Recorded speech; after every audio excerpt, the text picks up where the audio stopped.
সাজনা পাতা, এই পাতাটা আসলে বাজারও সচরাচর পাওয়া যায় না। গ্রাম দেশে এখনও ঘরের আশপাশে দুই একটা গাছ দেখা যায়। এই শাকগুলো আমার গ্রামের বাড়িতে আমার ভাইয়ের বিল্ডিংয়ের সামনে ভাইয়ে অনেক পছন্দ করে লাগিয়েছে, যাতে আমরা এগুলো অনেক পছন্দ করি। ভাই বোনে যখনই আমরা শহর থেকে যাই তখন এগুলো পেড়ে আমাদের ভর্তা করে খাওয়া হয়। আজকে অনেকগুলো শাক নিয়েছি আমরা বোনেরা সহ সবাই মিলে কিন্তু এগুলো ভর্তা করে খাবো। আর এগুলো কিভাবে ছিঁড়ে নিতে হয়, মানে ডাঁট থেকে আলাদা করে নিতে হয়, তা আপনারা দেখুন, আপনাদের সাথে শেয়ার করছি। আমি তো অনেকগুলো পাতা আগে ছিঁড়ে ছিঁড়ে নিয়েছি। আরেকটা পাতা এই যে আপনাদের সাথে এইভাবে শেয়ার করছি, এভাবে ধরে টান দিবেন তাহলে হাতে চলে আসবে। আর ছোটো ছোটোগুলো আর ডাঁট থেকে এইভাবে টান দিয়ে পাতাগুলোকে টেনে নিয়ে আসবেন, তাহলে কিন্তু এগুলো আর ডাটা ডাটা থাকবে না, খেতে কিন্তু অনেক ভালো লাগবে। এই শাকগুলো কিন্তু আমাদের ভাই বোনের অনেক পছন্দ, আমরা এই শাকটা কিন্তু অনেক পছন্দ করি। আজকে এইগুলো ভর্তা করব তা আপনাদের সাথে শেয়ার করব। আশা করছি আপনাদের ভালো লাগবে। ভালো লাগে থাকলে প্লিজ আমার চ্যানেলটিকে সাবস্ক্রাইব করে আমার সাথেই থাকবেন এবং লাইক কমেন্ট শেয়ার করতে অবশ্যই ভুলবেন না। দেখতে পাচ্ছেন আমি এইগুলো কিভাবে ডাঁট থেকে টেনে পাতাগুলো আলাদা করে নিচ্ছি। আর একটা বড় একটা শাকের ডাঁটা নিয়েছি, যে আপনাদের সাথে শেয়ার করছি। দেখুন এগুলো তো কানা কানা থাকে, দুই পাশে দিয়ে এভাবে টান দিয়ে পাতাগুলোকে টেনে টেনে নিয়ে আসবেন, তাহলে ডাঁটটা আসবে না, পাতাগুলো চলে আসবে।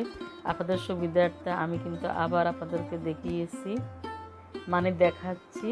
আপনারা এইভাবে এগুলোকে টেনে টেনে ছিঁড়ে নেবেন, তাহলে আপনাদের অনেক সহজ হবে। আপনারা এগুলো রান্না করতে গেলে আর কোনো ঝামেলা পড়বেন না।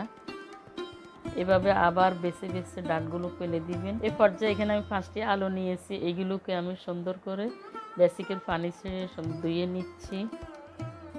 একদম সুন্দর করে ধুয়ে নিব ডোলে ডোলে। আলুগুলোর মধ্যে তো আপনার ভালো থাকতে পারে, যেহেতু বাজার থেকে আলুগুলো কেনা। এবার এগুলোকে আমি বারবার ধুয়ে নিব।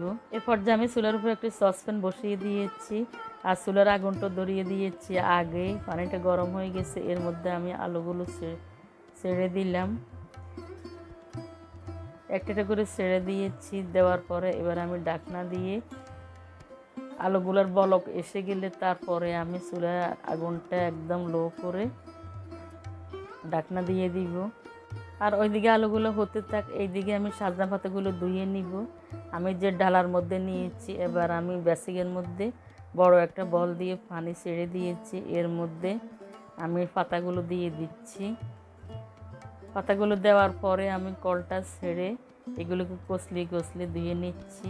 এভাবে করে আমি বারবার কচলি ধুয়ে একটি ঝাঁঝের মধ্যে রেখে পানি জড়িয়ে নিব। আমার আলুগুলো সিদ্ধ হয়ে গেছে, একদম নরম নরম হয়ে গেছে। এবার আমি চুলাটা বন্ধ করে আলুগুলোকে আগে সুন্দর করে শুকিয়ে নিয়েছি। আলুর মধ্যে পানি থাকলে কিন্তু ভর্তাটা ভিজে ভিজে লাগবে, ভালো লাগবে না। শাকগুলোকে আমি কড়াইয়ের মধ্যে নিয়েছি, পানিতে জড়িয়ে নিয়েছি। এবার আমি কড়াইয়ের মধ্যে দিয়ে একটা ঢাকনা দিয়ে দিলাম। 2 মিনিট রান্না করার পর ঢাকনাটা সরিয়ে নিব। ঢাকনাটা সরিয়ে নিচ্ছি, শাকগুলো নরম হয়ে গেছে। এবার আমি এগুলোকে উল্টে পাল্টে নেড়ে ছেড়ে দিব। কিছুক্ষণ আমি বাছতে এক পর্যায়ে শাকগুলোর পানি শুকিয়ে আসছে। আপনারা অবশ্যই পানিগুলো শুকিয়ে নেবেন শাক থেকে, তাহলে শাকগুলো ভর্তা করলে কিন্তু অনেক ভালো লাগবে। এই পর্যায়ে চুলার উপরে একটু ফ্রাই প্যান দিয়েছি, এর মধ্যে হালকা কিছু তেল দিয়েছি, যাতে মরিচগুলো ভাজতে এই পিঠ ওই পিঠ সুন্দর করে ভাজা হয়। এবার আমি উল্টে পাল্টে ভেজে নিব। এদিকে মরিচগুলো ভাজা হয়ে গেছে, এবার নামিয়ে নিব। আর ওইদিকে আমি একটি চপিং বোর্ডের মধ্যে বড় একটা ধামা দিয়ে সুন্দর করে পেঁয়াজগুলোকে কুচি করে কেটে নিচ্ছি। দেখতে পাচ্ছেন আমি পেঁয়াজগুলোকে একদম কুচি করে কেটে নিয়েছি। এভাবে কুচি করে কেটে নিলে ভর্তাটা কিন্তু অনেক ভালো লাগবে, একদম ফিনিশিং হয়ে যাবে, খেতে অনেক মজা লাগবে। পেঁয়াজগুলোকে আমি এভাবে কুচি করে নিয়েছি, আর এইদিকে আলুগুলোকে ছিলে নিচ্ছি।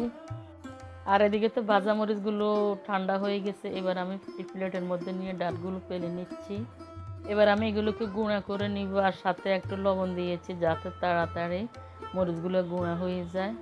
এবার আমি মরিচের সাথে আলুগুলোকে ভর্তা করে ফিনিশিং করে নিব। এগুলো ভর্তা করে নিয়েছি আর সাথে পেঁয়াজগুলো দিয়ে দিচ্ছি। আমার রেসিপিটি কেমন লাগছে আমাকে অবশ্যই কমেন্টস করে জানাবেন। আপনাদের একটি কমেন্টসই পারবে আমাকে অনেক উৎসাহ দিতে। আর প্লিজ সাবস্ক্রাইব করে আমার সাথেই থাকবেন, লাইক কমেন্ট শেয়ার করতে অবশ্যই ভুলবেন না। আপনাদের সাপোর্ট পেলে আমি সামনের দিকে এগিয়ে যেতে পারবো।